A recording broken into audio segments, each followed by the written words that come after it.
Iya, sambil kita menunggu rekan-rekan yang lain ya, teman-teman sekalian, kita nanti akan membahas satu tema, yaitu bolehkah orang Kristen merayakan Imlek? Bolehkah orang Kristen merayakan Imlek? Ini pertanyaan yang cukup menarik ya, karena hari ini adalah malam Imlek. Sebelum besok banyak orang-orang yang akan merayakan Imlek, berhubungan dengan banyak sekali orang-orang yang akan bertanya, bolehkah orang Kristen merayakan Imlek?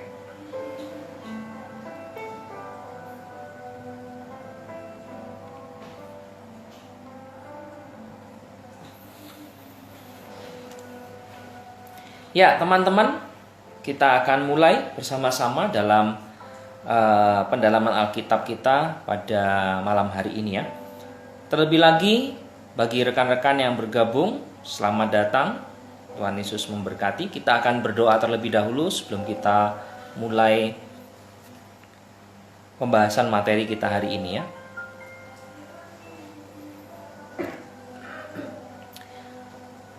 Bapa di dalam surga, kami bersyukur untuk hari yang sudah Tuhan berikan pada kami. Pada hari ini kami dapat bersama-sama mendengarkan dan belajar satu bagian dari firman Tuhan, sehingga kami dapat mengenal Engkau lebih baik lagi, dan kami tahu bahwa iman kami harus semakin lagi bertumbuh, berakar, dan kami dapat menjadi berkat bagi banyak orang di sekitar kami. Inilah Tuhan ucapan syukur dan doa kami. Biarlah hamba-Mu Engkau pakai untuk dapat menyampaikan kebenaran daripada firman-Mu. Di dalam nama Kristus Yesus kami berdoa dan bersyukur. Amin. Ya, selamat bergabung bagi rekan-rekan. Tema hari ini adalah sebuah tema yang cukup menarik ya. Dengan sebuah pertanyaan, bolehkah orang Kristen merayakan Imlek? Karena hari ini orang-orang sudah berkumpul dengan keluarganya untuk sama-sama makan Imlek ya, makan malam bersama dalam persiapan untuk Imlek besok. Nah, Indonesia adalah negara yang sangat beragam. Kita punya banyak suku gitu ya. Kita punya banyak adat istiadat dan sebagainya. Dan kita tahu bahwa bangsa Indonesia punya begitu banyak suku bangsa, termasuk juga agama di tempat kita. Nah, salah satu suku yang cukup menyebar di Indonesia adalah suku Tionghoa. Nah, suku Tionghoa ini adalah suku yang cukup lama dan sudah tinggal di Indonesia. Bahkan banyak di antara orang-orang Tionghoa yang dari China sudah menjadi warga negara Indonesia. Bahkan kemudian kalau kita mau lebih lagi mendalami, bahwa kita menemukan banyak orang-orang Tionghoa yang kemudian menjadi orang Kristen. Mereka kemudian menyerahkan diri untuk percaya kepada Kristus sebagai Tuhan dan Juru Selamatnya. Bukan hanya secara pribadi, tapi bahkan dia juga mengajak papa, mama gitu ya, kakak, adik, bahkan anak-anak semua juga menjadi orang percaya. Nah, hari ini sangat penting untuk kita bahas, bolehkah orang-orang Kristen Tionghoa merayakan Hari Raya Imlek? Kenapa? Karena banyak orang berpikir, bukan hanya saya mungkin ya, atau Bapak Ibu sekalian, banyak orang berpikir bahwa Hari Raya Imlek itu adalah hari raya agama Buddha atau Konghucu. Banyak orang berpikir seperti itu. Itu tidak salah, karena banyak orang tidak mengerti atau tidak mengenal dengan baik. Bahkan ada orang berpikir Imlek itu adalah hari raya orang Kristen, karena cukup banyak orang Kristen yang merayakan Imlek juga. Nah, hari ini kita mau membahas, ternyata Imlek itu tidak bersangkutan dengan agama apapun. Tidak ada. Imlek itu tidak ada hubungannya dengan agama Buddha atau Konghucu atau dengan agama Kristen dan sebagainya. Karena Imlek ini pada dasarnya adalah sebuah budaya. Ya, karena Imlek ini pada dasarnya adalah sebuah budaya. Karena di zaman dahulu dikatakan Imlek itu dirayakan oleh orang-orang di China untuk menyambut musim semi. Jadi dari pergantian musim dingin ke musim semi. Dalam legenda atau mitologi dikatakan pada pergantian musim itu akan muncul seekor binatang raksasa yang bernama Nian. Dia akan muncul dari dasar laut untuk apa? Datang ke para petani untuk memakan hasil panen, ternak, bahkan penduduk pun atau manusia pun juga dimakan. Nah, oleh karena itu orang-orang penduduk meletakkan makanan di depan rumah supaya nian tersebut memakan hasil panen atau yang sudah dipersembahkan, bukan memakan orang maupun seisi rumahnya. Dalam mitologi juga diceritakan nian ini takut. Halo Bu Betty, selamat malam. Dikatakan makhluk yang bernama nian ini yang besar ini takut terhadap yang warna merah. Karena itu di masa tersebut pada perayaan musim semi dikatakan orang-orang menggunakan baju warna merah, menggantung lampion berwarna merah, kemudian menaruh ornamen-ornamen warna merah di depan pintu. Bahkan hewan besar ini takut dengan apa Bapak Ibu? Dengan bunyi gong gitu ya, beduk, ledakan, dan hal-hal yang berisik. Dia sangat tidak suka dan dia akan lari. Karena itu di masa-masa tersebut banyak orang-orang Tionghoa yang merayakan Imlek dengan melakukan tradisi tersebut. Bahkan dalam perayaan Imlek itu dikatakan orang-orang China juga mempersembahkan kepada dewa dapur supaya mereka mendapat berkat, diberkati setiap tahun gitu ya, kemudian selalu beruntung dan sebagainya.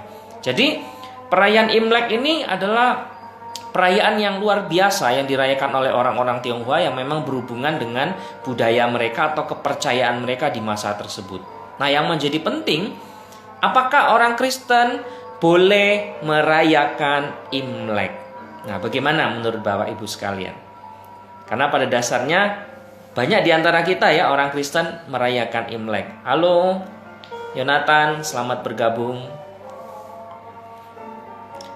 Boleh nggak orang Kristen merayakan Imlek? Kalau kita melihat pada dasarnya orang Kristen boleh merayakan Imlek tanpa, nomor satu ya, orang Kristen boleh merayakan Imlek tanpa memaknainya secara mitologi. Kenapa? Karena banyak orang-orang yang tidak tahu bahwa ternyata Imlek itu ada hubungannya dengan kepercayaan di masa lalu. Jadi bolehkah orang Kristen merayakan Imlek? Boleh, asalkan tidak memaknainya secara mitologi. Artinya jangan sampai orang Kristen merayakan Imlek karena percaya ada nian yang datang untuk memakan berkat gitu ya. Ada nian yang akan menghancurkan keluarga dan kemudian harus diusir dengan yang warna merah, harus diusir dengan dipukul beduk, gong dan sebagainya. Tidak. Bukan dengan cara seperti itu. Kita tidak merayakan Imlek dengan sebuah pemahaman mitologi, pemahaman kepercayaan bahwa kita harus menyembah kepada dewa dapur supaya kita mendapatkan berkat dan sebagainya. Tidak. Orang Kristen boleh merayakan Imlek dengan tanpa pemahaman mitologi. Itu boleh dilakukan. Kemudian kita akan melihat kita merayakannya karena kita menghargai orang-orang Tionghoa yang sudah menjadi Kristen, dan mereka juga perlu bertemu dengan keluarga, mereka harus bertemu dengan sanak saudara dan sebagainya, sehingga mereka merayakan Imlek, dan itu yang menjadi sebuah kesukaan dan sukacita bagi mereka ketika setiap tahun mereka bisa bersama-sama dengan keluarganya, bersama-sama merayakan Imlek. Nah, yang kedua, orang Kristen boleh nggak merayakan Imlek? Boleh, tetapi ketika orang Kristen merayakan Imlek harus menerapkan prinsip-prinsip kekristenan. Wah, bagaimana itu ya? Menerapkan Imlek dengan prinsip-prinsip kekristenan. Nah, coba kita lihat satu bagian firman Tuhan. Di dalam Matius pasal yang ke-15 ayatnya yang ketiga. Orang Kristen boleh merayakan Imlek tapi tanpa merayakan dalam mitologi, tanpa mengikuti kepercayaannya, tapi menerapkan prinsip-prinsip kekristenan. Matius pasal 15 ayat yang ketiga bunyinya demikian.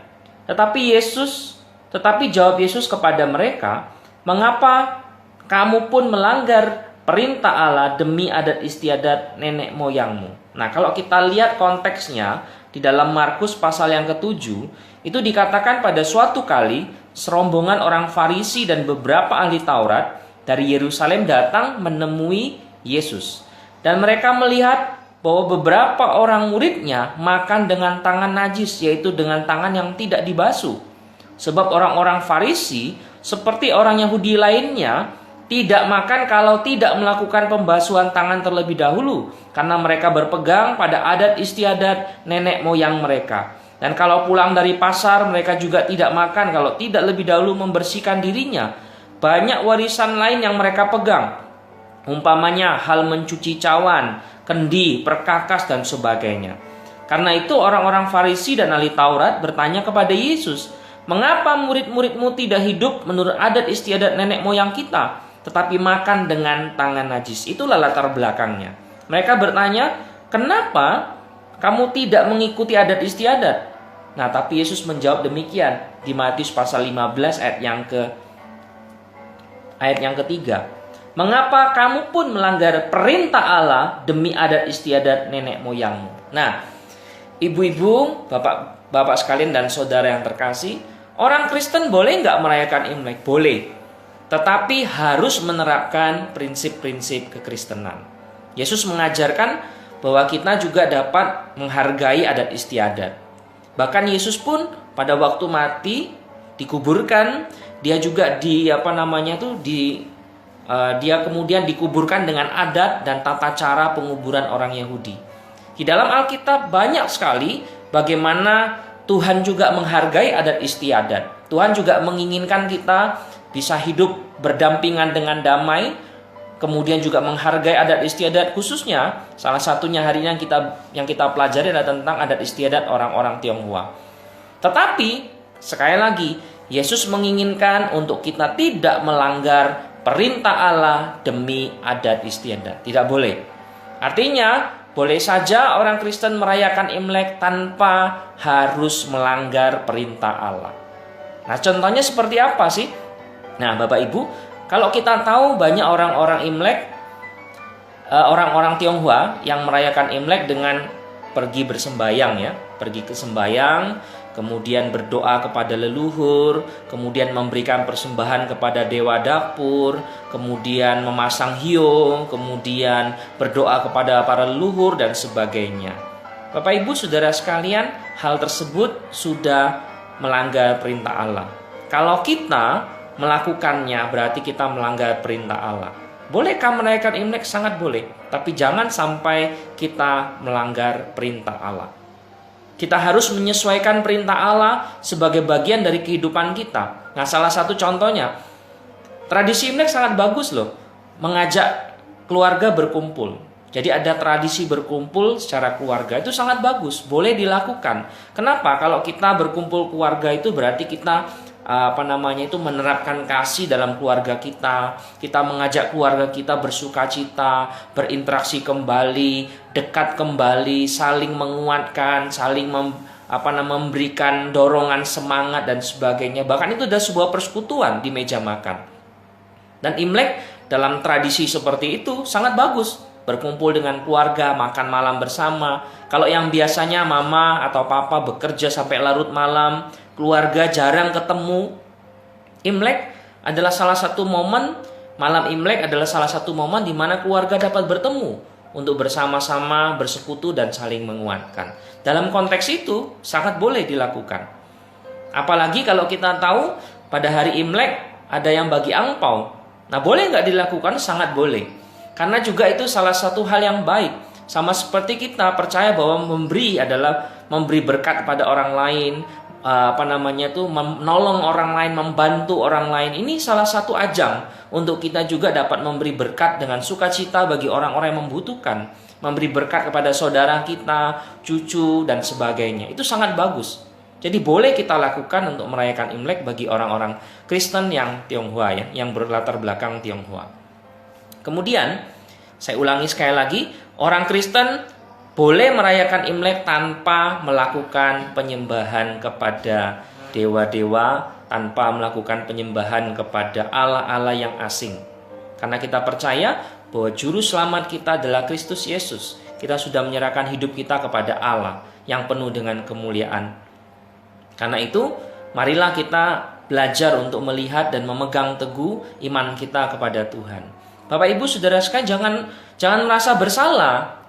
Kita tidak boleh merasa bersalah ya bahwa kalau kita tidak membakar tidak memberikan sesaji di meja sembahyang, kemudian kita tidak ke kelenteng, kita tidak mendoakan leluhur, itu jangan sampai kita berpikir bahwa kita tidak menghormati leluhur, kita tidak menghargai keluarga. Salah, itu sama sekali salah.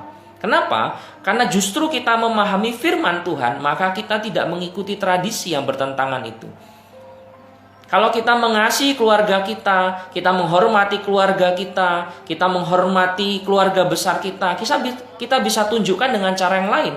Yaitu apa? Menghargai mereka, memberkati mereka, menolong mereka, menjadi penolong bagi mereka, bahkan memberi semangat bagi mereka. Kita adalah orang-orang Kristen atau anak-anak Tuhan yang menjadi berkat bagi mereka. Itu lebih penting daripada kita mengikuti tradisi tapi melawan perintah Tuhan. Itu harus kita hati-hati. Kemudian saya mengingatkan kepada kita sekalian juga bahwa ketika kita melayani Tuhan, kita berarti menjadi sebuah contoh atau teladan bagi orang-orang di sekitar kita. Momen Imlek ini adalah satu momen yang sangat penting menurut saya. Kita bisa bertemu dengan keluarga dan mengenalkan Kristus kepada mereka.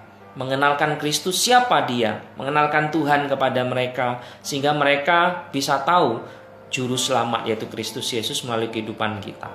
Nah, disinilah momen penting kita untuk menjadi berkat bagi keluarga kita.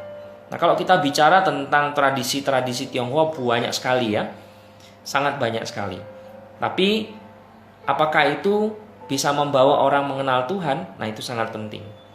Nah, rekan-rekan sekalian, saya akan sampai di sini dulu. Nanti sebelum saya lanjutkan di bagian yang lain, saya mau memberikan kesempatan kepada teman-teman untuk bertanya. Halo Pak Yosef, selamat bergabung. Tema kita hari ini adalah tentang apakah orang Kristen boleh merayakan Imlek. Silakan kalau ada pertanyaan, boleh di-chat di dalam bagian komen.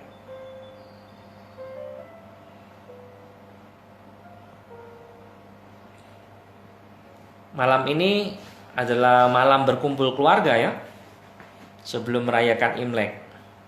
Selamat malam Pak.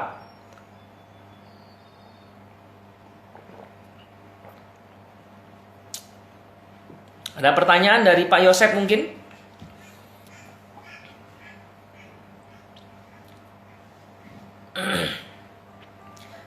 Ibu Betty mungkin ada pertanyaan yang berhubungan dengan perayaan Imlek. Kalau saya masih ingat pada waktu saya kecil ya, merayakan Imlek, saya belum terlalu tahu tentang hal-hal yang berhubungan dengan perayaan Imlek. Tapi setahu saya biasanya kalau habis malam Imlek ya, sebelum Imlek itu satu hari sebelumnya keluarga sudah bersih-bersih rumah. Popo saya biasanya popo gitu ya, sudah bersih-bersih rumah, nyapu, ngepel, membersihkan gitu. Kita sebagai cucu yang bantuin gitu ya, bersihkan ini itu dan sebagainya. Kemudian nganterin popo bawa makanan itu ya, pergi ke kelenteng dan sebagainya ya. Kita ya cuman ikut aja, gak ngerti kita kan. Karena dia berdoa di kelenteng kemudian dan sebagainya, itu yang kita tahu gitu ya. Tetapi setelah makin dewasa kita baru mengerti bahwa ternyata di Alkitab tidak diizinkan kalau kita mempersembahkan persembahan kepada Tuhan yang lain atau kepada dewa dan sebagainya. Tetapi malah kita diingatkan bahwa kita harus menyembah Tuhan apapun resikonya. Saya juga masih ingat pada waktu masa-masa Imlek itu ya, betapa sukacita dan sebagainya kita merayakan. Tapi kita nggak paham, saya tidak terlalu paham apa maknanya. Nah, setelah dewasa baru saya mengerti bahwa Imlek itu adalah kesempatan di mana keluarga dari jauh ya, dari Jakarta, bahkan dari luar negeri pulang untuk merayakan bersama-sama. Nah, ini sebenarnya sangat bagus sekali. Karena iman Kristen juga mengajarkan kita untuk bersekutu ya, saling mengasihi, bahkan membangun iman di dalam persekutuan di dalam keluarga. Nah, ini ada pertanyaan dalam kolom chat oleh Pak Yonatan. Bagaimana dengan tradisi, misal tidak boleh nyapu di hari Imlek, harus potong rambut sebelum Imlek, bagaimana menurut Pak Julius? Nah, ini tradisi, misal tidak boleh nyapu di hari Imlek gitu ya, tidak boleh nyapu, kemudian tidak boleh potong rambut dan sebagainya ya. Saya sih memang tidak terlalu paham ya secara penjelasannya mengapa tidak boleh potong rambut. Biasanya kalau tidak boleh potong rambut tuh katanya biar nggak sial begitu ya, atau biar orang nggak rugi atau dan sebagainya ya. Kemudian kebiasaan tidak menyapu dan tidak membuang sampah itu supaya tidak mengusir rejeki gitu ya. Mungkin kurang lebih seperti itu ya. Kalau saya tidak salah, kenapa tidak boleh nyapu di hari Imlek? Supaya rezekinya tidak hilang, supaya keberuntungannya tidak hilang. Terus harus potong rambut sebelum Imlek ya, supaya ini bersih, rapi, kemudian mendapatkan berkat. Kurang lebih itu yang saya tahu. Nah, pertanyaannya apakah kita boleh mengikuti tradisi itu? Saya pikir kalau kita mengikuti tradisinya tanpa mengikuti kepercayaannya, boleh saja. Saya ambil contoh tadi ya. Kenapa tidak boleh nyapu di hari Imlek? Takut rezekinya hilang gitu ya. Takut keberuntungannya hilang, takut dapat bencana. Nah, itu tidak boleh. Tetapi kalau kita bersih-bersih rumah di hari Imlek, supaya apa? Tamu yang datang itu, wah lihat rumahnya bersih, bagus gitu ya, rapi dan sebagainya. Oh, itu boleh dilakukan. Asal jangan ikutin kepercayaannya. Kemudian harus potong rambut sebelum Imlek. Kenapa? Bagi orang-orang Tionghoa mungkin kalau potong rambut itu berarti membuang yang sial gitu, menjadikan diri kita makin bersih, menjadi beruntung, makin penuh berkat dan sebagainya. Nah, boleh nggak itu diikuti? Jangan. Kepercayaannya jangan diikuti. Tapi kalau mau potong rambut sebelum hari Imlek, potong saja tanpa ikut serta dalam kepercayaannya. Jadi sama seperti tadi Pak Yonatan, saya ulangi sekali lagi, kita boleh merayakan Imlek tanpa mengikuti kepercayaannya. Halo Pak Frankie Fernando. Ada pertanyaan lagi mungkin dari teman-teman?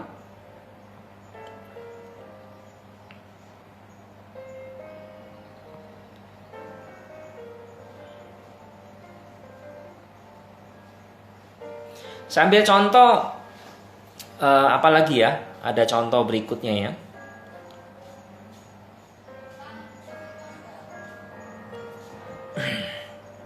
Nah, ini contohnya.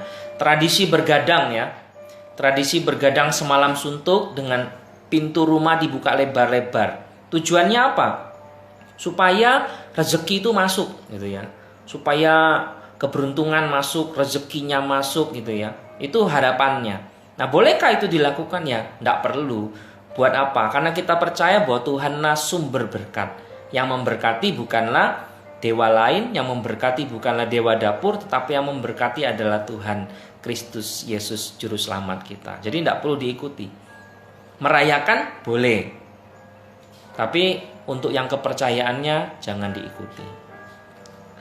Ada lagi teman-teman mungkin pertanyaan-pertanyaannya?